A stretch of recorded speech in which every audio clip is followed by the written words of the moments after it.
Está funcionando. Ouvir. A Susana Graça livrou-me daquele número de o moderador fazer uma pergunta. Obrigado, Susana. A minha pergunta é para o Tiago. O discurso foi muito omnisciente e algumas das coisas que foram afirmadas suscitaram muitas dúvidas. E por isso, se calhar, a minha pergunta é muito genérica, que é: quais são as fontes de informação que baseiam o discurso que o Tiago fez aqui? Primeiro, depois de ouvir as três...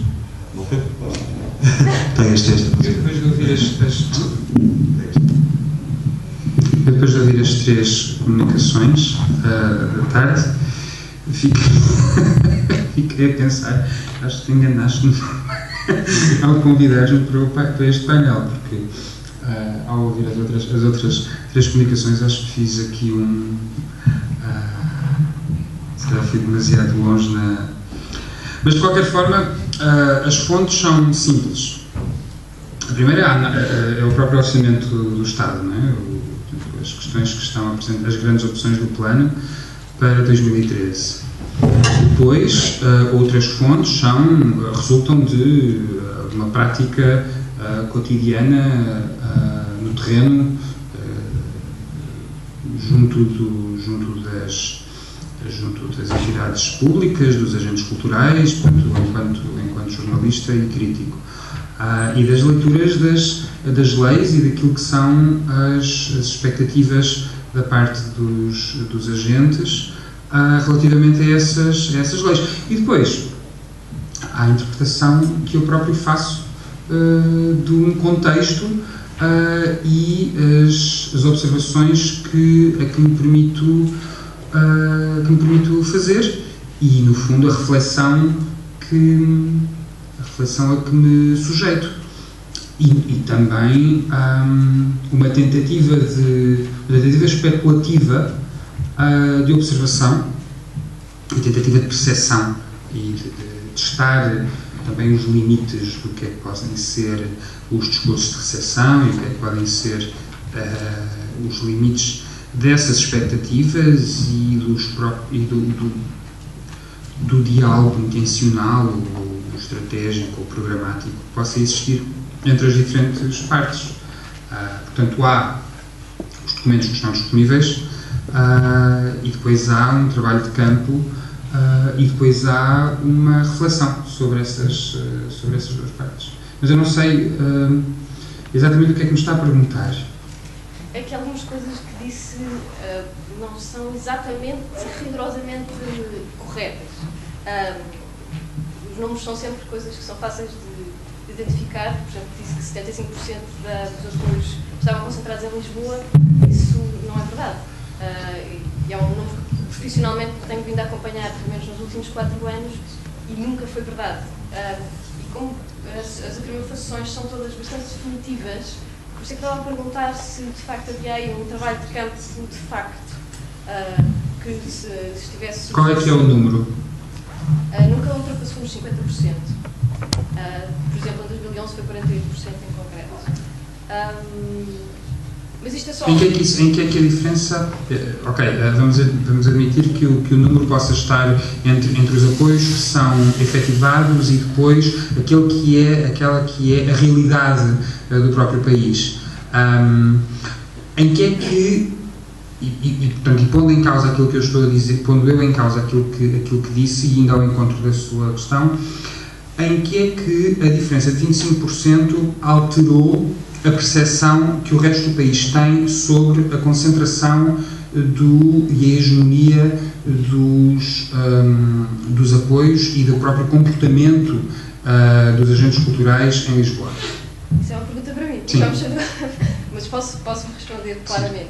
Bom, para já, uma diferença de 25% em 75% é uma diferença de 1/3 no valor, o que qualquer pessoa que esteja a pensar isto de uma forma um bocadinho mais sólida, até mesmo academicamente, é uma diferença muitíssimo grande.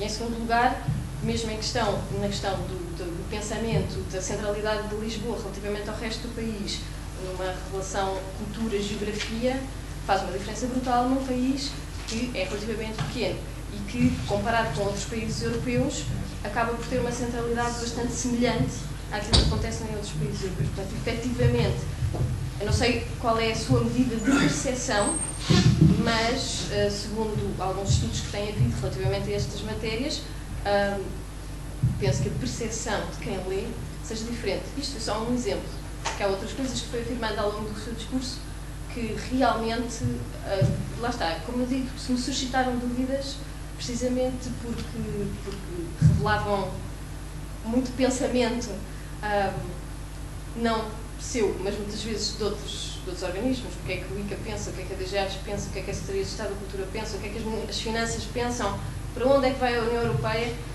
tudo isso foi tudo formalizado ou construído no discurso de uma forma bastante definitiva. E, portanto, a minha dúvida, a minha questão era mais se, de facto, no seu percurso havia um trabalho que, de facto, substanciasse esse conhecimento, ou se, de facto, era uma opinião, o que é perfeitamente válido, ser uma opinião, mas fiquei nessa dúvida, lá está, porque me suscitaram vários pontos do seu discurso que me suscitam muitas dúvidas, muitas questões.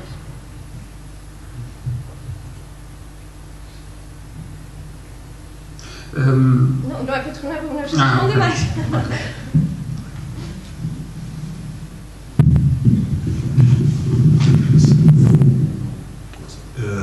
Alguém tem mais alguma questão? Também na sua fala, eu sou brasileira e muitas coisas que você falou com relação à política cultural portuguesa, eu me identifiquei muito Brasil. Eu creio que, acho que em todos os países da Europa ou da América Latina, sempre o orçamento da cultura é sempre o menor dentro de toda a fatia do bolo, né, orçamentário. No Brasil está se discutindo nos últimos tempos a questão da economia da cultura, o quanto a cultura é representativa dentro do que se chama de economia, né, de um país. E eu gostaria de entender um pouquinho como você fala dessa questão da sustentabilidade dentro da área cultural. Porque eu também acredito que seja um caminho que todos devem buscar, né? Inclusive no Brasil também está se pensando nisso. Então, ver um pouco como é que a gente pode deixar de ficar à mercê das mudanças de governo interferirem na condução da política cultural, né? E como é que o artista pode criar realmente um caminho de sustentabilidade na sua arte. Bom, eu acho que não é possível haver qualquer política cultural estratégica sem que exista um pacto para a cultura, um pacto da mesma forma que existe para outras áreas, e um pacto que seja transversal às várias bancadas parlamentares e que seja, enfim, no limite do possível ausente de ideologia, porque reconhece que há um conjunto de valores que não pertencem a nenhuma categoria política ou partidária. E, portanto, a ausência de um pacto permite o abastardamento das políticas e a irresponsabilização dos diferentes executores. E, portanto, cada pessoa que chega faz as suas coisas e não se preocupa em deixar nada. Quer dizer, quem vem a seguir muda tudo e, portanto, vivemos assim vivemos contentes. Já nos habituámos a que isso assim seja. Por isso é que eu acho que é pena que não existam reivindicações mais concretas e propostas e alternativas muito claras e muito definidas da parte de quem está no terreno, provando a força dos números e provando a força do impacto das medidas e avaliando essas medidas. Portanto, primeiro, não havendo um pacto, parece-me que é difícil poder falar em sustentabilidade. Mas essa sustentabilidade teria que passar primeiro por uma consciência muito clara de qual é que é o verdadeiro valor que o Estado atribui à cultura no conjunto das suas áreas de intervenção. Normalmente contabiliza-se apenas o orçamento da Secretaria de Estado, mas não se contabilizam os orçamentos de outros ministérios e de outras áreas do governo, seja ele central ou do poder, ou seja ele central ou local. Nós não sabemos, na verdade, qual é que é o investimento que o Estado faz no setor. E, portanto, como não sabemos, permitimos-nos ao discurso de que não há dinheiro. Ora, eu não estou a dizer com isto que não há dinheiro. Aquilo que eu estou a dizer é que, na verdade, e do ponto de vista formal, nós não deveríamos poder, porque nós não sabemos quais é que são os números.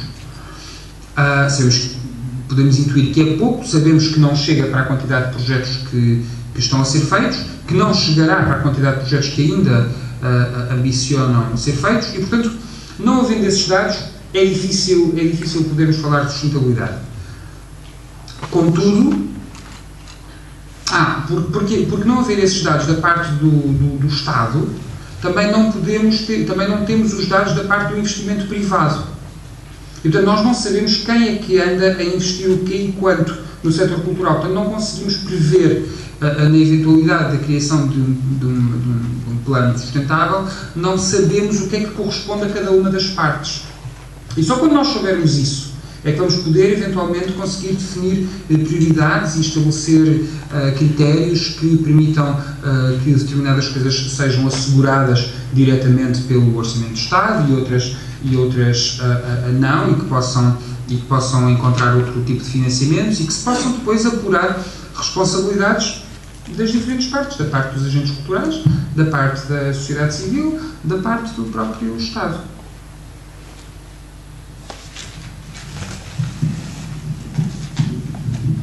Eu, já que estou perto do microfone, aproveito para eu próprio fazer uma pergunta ou uma observação, descentrando um pouco o tema e dirigindo mais aos outros três intervenientes, fundamentalmente o professor Edmundo Cordeiro,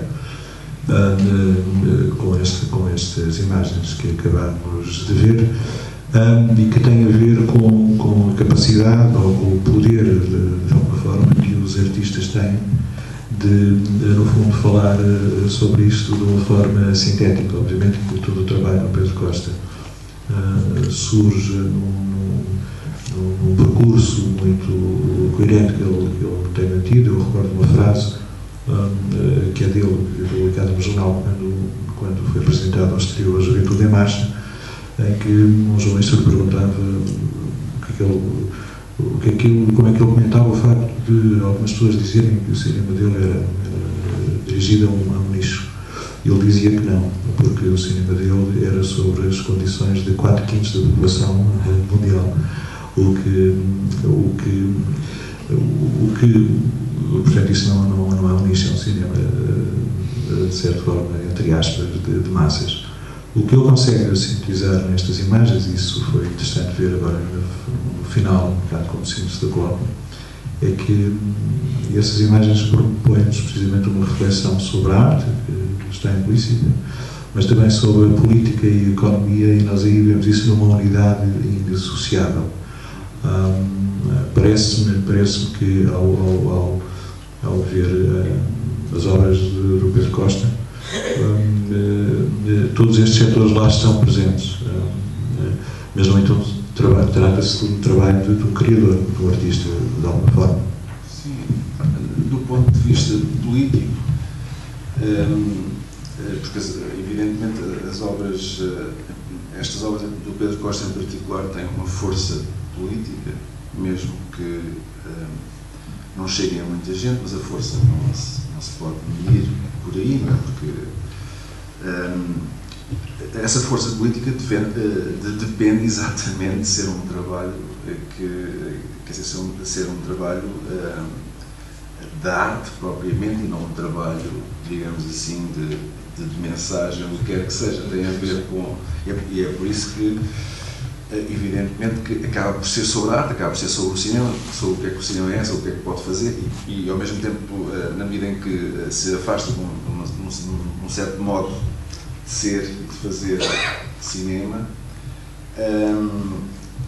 renova, põe em causa as coisas e, nesse gesto, descobre outras, e dá a descobri-las não só ao cinema, mas a nós todos, quer dizer, à sociedade em geral, coisas que remetem, por exemplo, para a beleza, não é?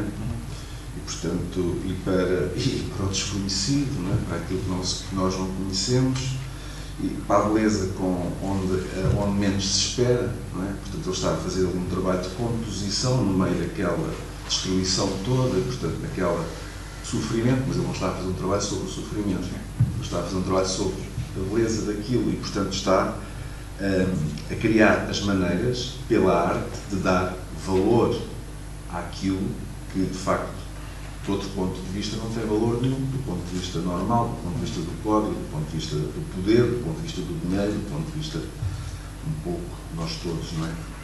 E, portanto, é a arte, por si mesma, que tem força política.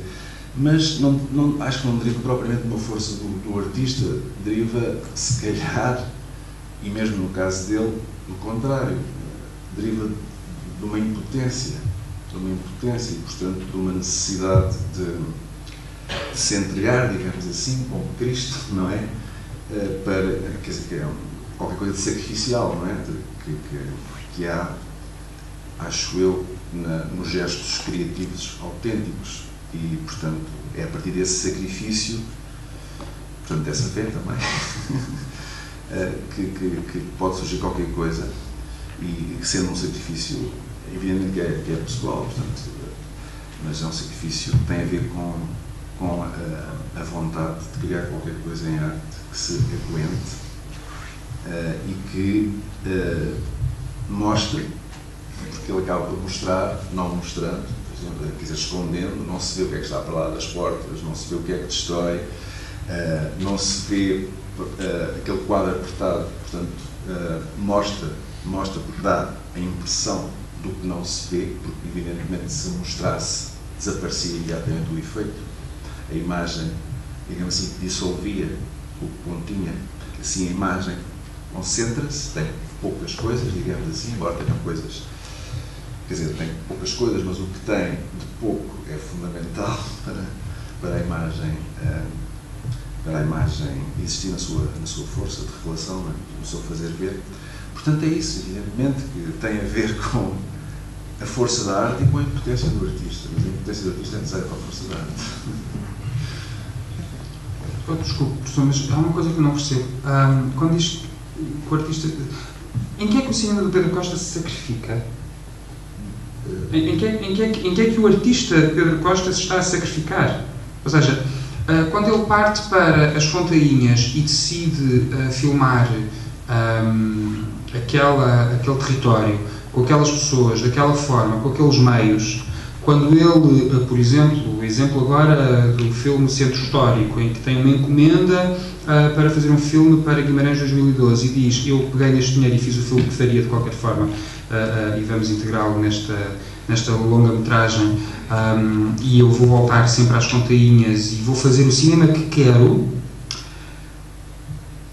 Em que é que exatamente o cinema dele e o seu discurso se está a sacrificar quando ele assume que o está a fazer em total liberdade?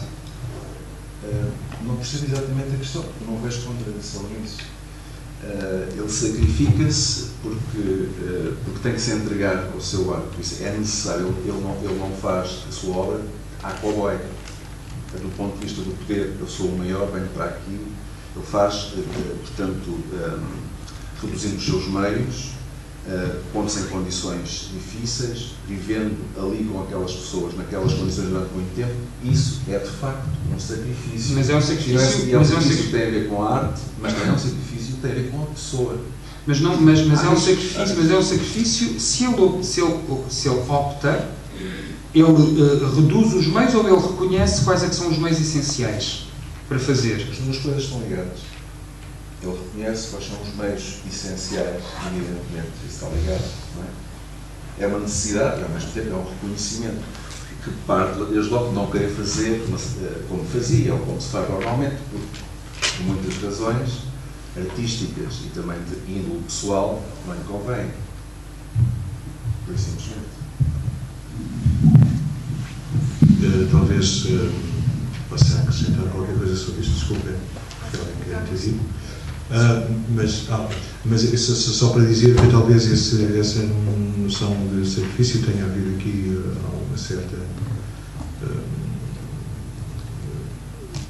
desconexão, tem a ver com o sacrifício do facto de arte ser um labor que implica uma pena entre aspas, e implica um esforço, porque senão é só uma forma de expressão. A expressão não tem validade, a expressão artística não tem validade muitas vezes enquanto arte. Arte para mim, acho eu, implica um labor, uma permanência, um esforço, uma continuidade, uma pena nesse sentido, não do autoflagelo, mas um esforço, eu diria um esforço. Se não dás nada à arte, não te dá nada. Não é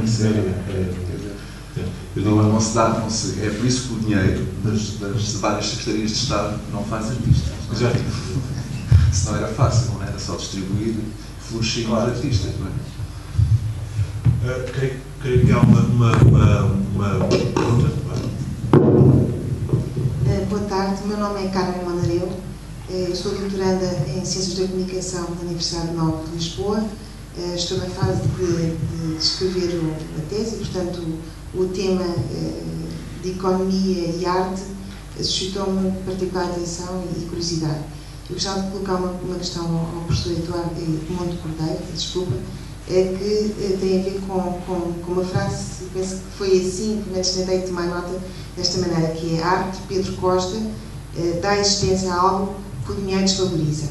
O meu tema de investigação tem sido em torno do mecenato, ou seja, foge um pouco então àquilo que nós temos falado, que falou sobre o financiamento público, mas virei-me mais, e estou a virar mais para a questão do financiamento privado.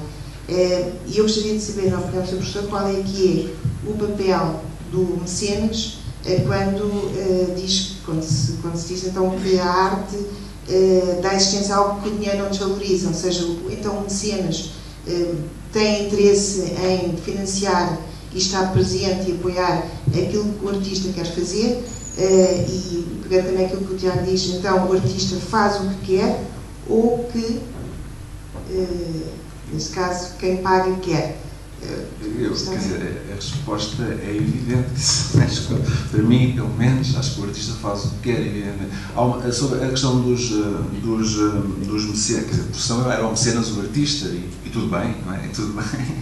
E pode ser, o mecenas pode ser artista, não é? E aí há o mecenas que faz o que quer como artista e pode, evidentemente, arranjar outros artistas que coordenam uma coisa assim desse género.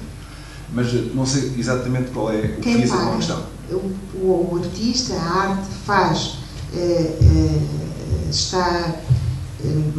tem que dar resposta ao dinheiro, e portanto a quem dá o dinheiro, quem paga, ou o artista está livre e de facto faz aquilo que pretende, ou seja, qual é o papel que o mecenas aqui deve tomar, na opinião do Sr. Professor? Pronto, isto é exatamente, quer dizer, muito comezinhamente, as coisas, tudo pode acontecer, não é? Na sociedade, nas relações de forças, nas relações entre os poderes e, evidentemente, na relação entre um mecenas e um artista,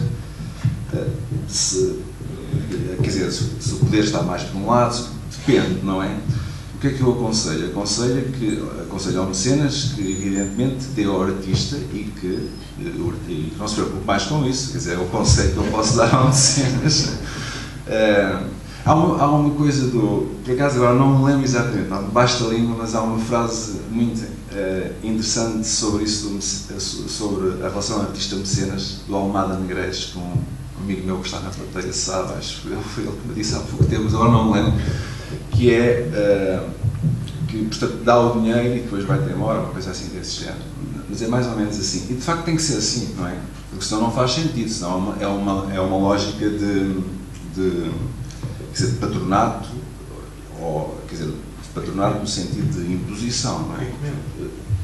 Encomenda não é bem a mesma coisa, pronto. Mas, quer dizer, pronto, são questões mais ou menos, é evidente que na sociedade há os poderes, há as fraquezas subjetivas, há as vaidades, quer dizer, há a sedução do dinheiro, também o dinheiro, quer dizer, seduz toda a gente, também seduz os artistas, mas ao mesmo tempo há o trabalho, da arte que se separa disso tudo e que, como eu comecei por dizer, não tem equivalência nenhuma com o que quer que seja desse tipo de valor. É evidente, não é? Eu não sei se satisfaz a minha resposta. Eu já agora, desculpa, aproveitava a deixa para chamar a atenção para a comunicação amanhã às 10 horas da professora Ana Garrido, que é também economista e jornalista e diretora adjunta do Jornal de Negócios, e que vai precisamente falar sobre esse tema do quem paga, que é um tema ao mundo artístico, e eu espero que estejam amanhã muitos artistas presentes, porque é um tema sempre muito controverso e muito polémico, mas é muito interessante ouvir a opinião do economista sobre isso, porque ela vai centrar-se precisamente nos princípios económicos e não nos princípios artísticos e tentar de alguma forma expor o seu pensamento, que é económico. Aliás, o objetivo o Tiago há pouco dizia que não sabia se tinha feito sentido tudo isto, mas o objetivo deste colóquio foi precisamente convidar pessoas com pensamentos divergentes. Eu tinha dito hoje, no final da manhã, que nós não pretendemos nenhum consenso para resolver o problema da cultura, ou da arte, da economia ou da política. Não é nada esse o objetivo, não temos essa pretensão e não o queremos fazer, não somos os grandes educadores do povo, entre aspas, mas pretendemos precisamente identificar situações, pôr os problemas e se os tivermos, mesmo que eles na sua divergência, não na sua convergência, porque isso é fácil, arranjamos uma solução e amanhã, 2 dias depois, teríamos a partir para ter que encontrar outra. Portanto, estamos só a procurar identificá-los e, francamente, é o nosso objetivo que as cartas sejam postas sobre a mesa na sua diversidade e no seu antagonismo também. É isso que nos motivou a partir para este encontro, no fundo, que é mais uma troca de experiências e de conhecimentos e de informação. Eu creio que há uma pessoa que quer. 2 ou 8.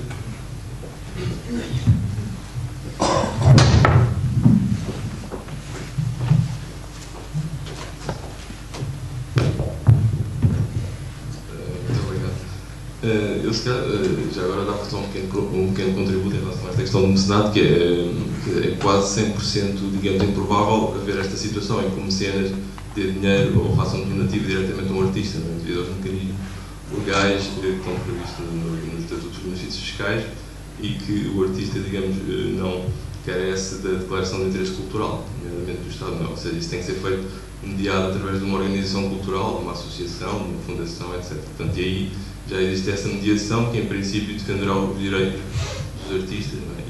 e obviamente, dos mecenas também. Só também aqui uma nota em relação àquilo que estava a dizer o Tiago ainda há um bocado, em relação aos números. Quer dizer, eu acho que, por acaso, até existem, se calhar, até números a mais em relação nomeadamente, quer aos investimentos públicos das autarquias, quer, por exemplo, ao Estado, não é? Quer dizer, estudos, desde o INE aos estudos do Observatório das Atividades Culturais, aos estudos europeus, aos estudos do Augusto Mateus, etc. Quer dizer, esses números estão mais que conhecem-se, quer dizer, e já agora só para dar um exemplo, sabe-se, quer dizer, assim por alto, que as câmaras municipais de facto contribuem com pelo menos 3 vezes mais do que o Orçamento de Estado. Quer dizer, em termos da estatística dos últimos anos, só em números redondos, as câmaras municipais têm investido no setor cultural cerca de 600 milhões de euros e o Estado 200 milhões, não? Portanto, assim, ou seja, pelo menos 3 vezes mais daquilo que se tem sabido.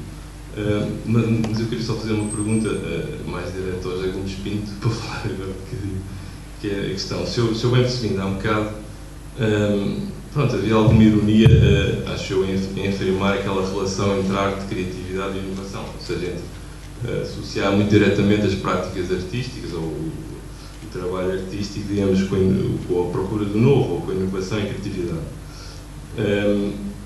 Quer dizer, porque eu de facto acho que as práticas das artes contemporâneas não incluem sequer esse pressuposto. Não é? Acho que esse pressuposto está mais do lado, atualmente, dos discursos e das retóricas da economia cultural e criativa.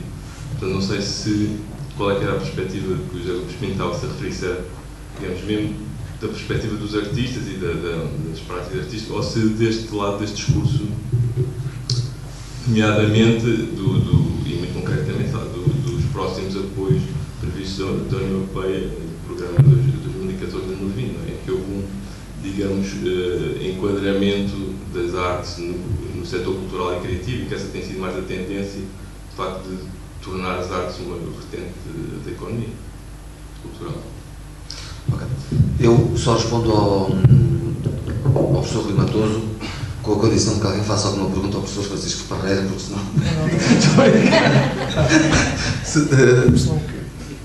Temos que falar aos quatro, mas não, só dá a brincar. Não tem que ver. Não, só brincar, é só brincar. Não, a minha perspectiva foi uma coisa completamente diferente. E sim, estava a ironizar. Estava a ironizar no sentido histórico, mas não estava a ironizar no sentido prático. E não estava a falar de economia.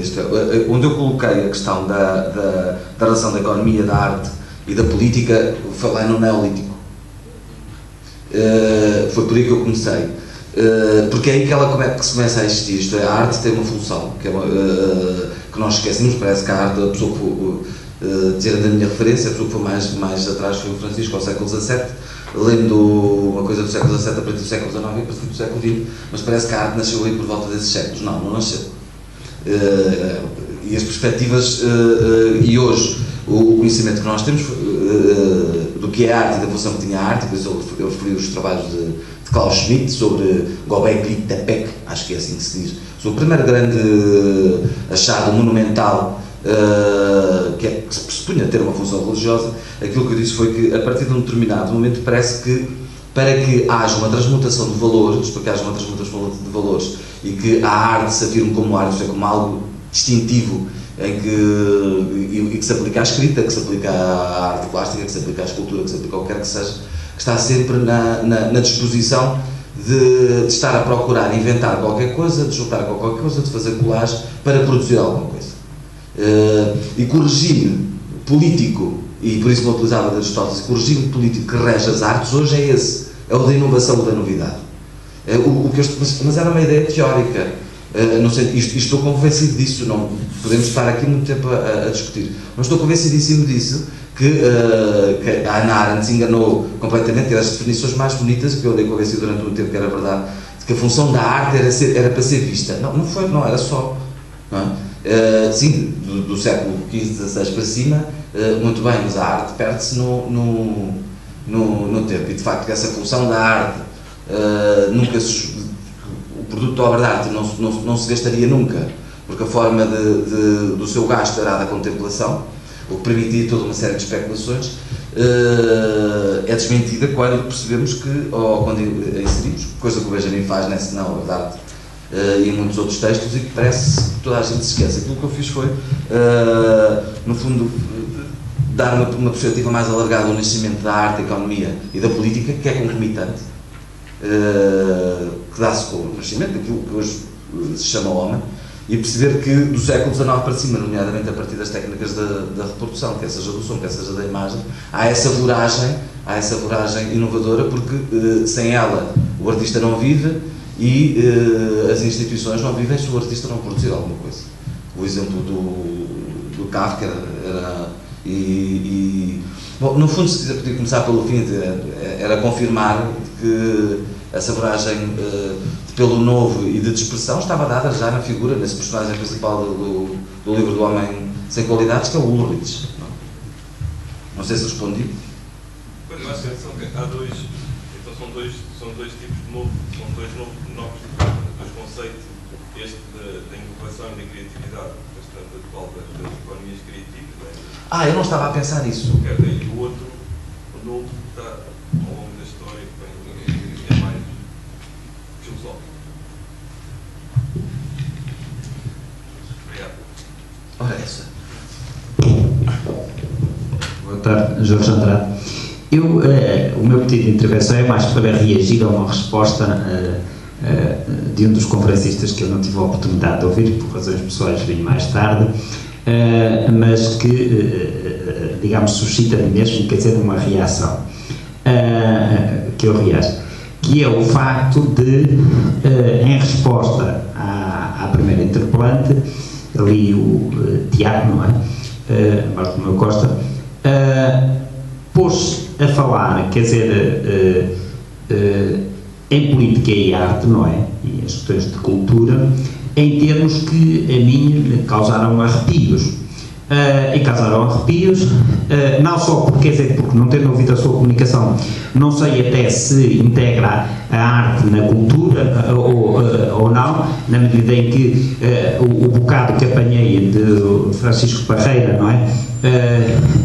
Vejo no título, digamos que a política começa depois do fim da arte, não é? Ou ponho como pressuposto, e portanto você põe a política, digamos, antes da arte, porque a cultura precisa da política, não é? O título da sua comunicação. E parece-me que tem essa acessão bastante perversa, em meu entender, pelo modo como respondeu. Falou em impactos e falou, digamos, no esquecer as ideologias, não é? Para esse pacto, etc. Eu fiquei arrepiado por uma razão simples, que é esta: é que a concepção de pactos aí na política, não é? É a concepção exatamente daquilo que vigora de serem os Estados-maiores de partidos, não é? A tomarem decisões, acordos, etc. Aquilo para que deveria remeter o sentido, digamos, em termos de conteúdo, imagino eu, do que diz pacto, não é? E do extra-ideologias ou não sei o quê, é, digamos, o supralegislativo. Ao fim e ao cabo é aquilo que nós tentamos consignar no texto fundamental, que é a Constituição. Isso é que exige, digamos, algo que é para perdurar, não é? O que dá o enquadramento. E reage mais ainda, causou-me arrepios, de facto, porque